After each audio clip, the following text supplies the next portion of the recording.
I will call you later. Yeah. Okay, see you. Oh, අනේ මම ඉස්කෝලේට ආවා දූගේ. Okay, bye. Hi. සෙව්වන්දිගේ අම්මි නේද? Hi, මං දක්ෂිගේ අම්මි. ඔව් අනේ parents meeting හින්දා නේද? ඔයාත් same class ද මේ ගිය අවුරුද්දේ වෙනම class දෙකක් හිටියේ? 9C ද? 9C තමයි යන්නේ අපේ දුවත්. ඔව්. ඉතින් මොකෝ වෙන්නේ? අනේ ඉන්නවානේ busy මහත්තයා busy මේ දවස්වල. ඉතින් දුගේ වැඩ ඔක්කොම මමනේ කරන්නේ. ඔව් classes යනවා. ඔව්. කිරිබත්ගොඩ class යන්නේ. අන්න එන්නෙත් මම, එයාව දාන්න එන්නෙත් මම වෑන් එකේ ගන්න එන්නෙත් මම. මම ගෑලා මේක හදනවා කියන්නේ සෙල්ලම් දානේ. කියන තරම් සෙල්ලම් නෑනේ. අර ළමයි කියන අම්මලා ඉන්නේ නැත්නම් මන් දන්නේ නේද? ගිය අවුරුදු දෙකෙත් ඔය ළමයි අපේ දුගේ ක්ලාස් එකේ තමයි හිටියේ. ඒ වුණාට අම්මලා නම් එනවා දැකලාම නෑ. මාරු. ඔය වගේ ළමයි තමයි ඉස්කෝලෙන් අවුට් වෙන්න කලින් පැනලා යන්නේ.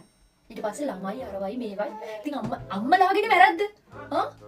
අම්මලාම තමයි නාස්ති කරන්නේ. at least parents meeting එකකටවත් අම්මා කෙනෙක්ට එන්න බෑ නෝ මොකක්ද ඇති වැඩේ කියන්නකෝ. මම නම් කියලා දෙන අපේ දුවට ඔය ළමයිව ආශ්‍රය කරන්න එපා කියලා. මම කැමති නෑ යන්නේ ප්‍රශ්න දාගෙන ඉන්නකොට. මොකද මගේ ඇහෙන් එහාට මගේ දුව යන්නේ නෑ කවදාවත්. මම නාස්ති වෙන්නේ නන්නත්තාරේ යන්නේ ඔය ළමයි. මන්නම් අපේ දුවට කියලා තියෙන්නේ අහුවෙන්න නම් එපා චුටි දූ. මං දෝඩි කියන්නේ ගෙදෙට්ට මගේ හස්බන්ඩ් චුටි දූ කියන්නේ. ඒකින් මං කැමති නෑ යාළුව ආශ්‍රය කරනවට. පිටිපස්සේ පොලින් මු පිටිපස්සේම තමයි ඉන්න එක හොඳ.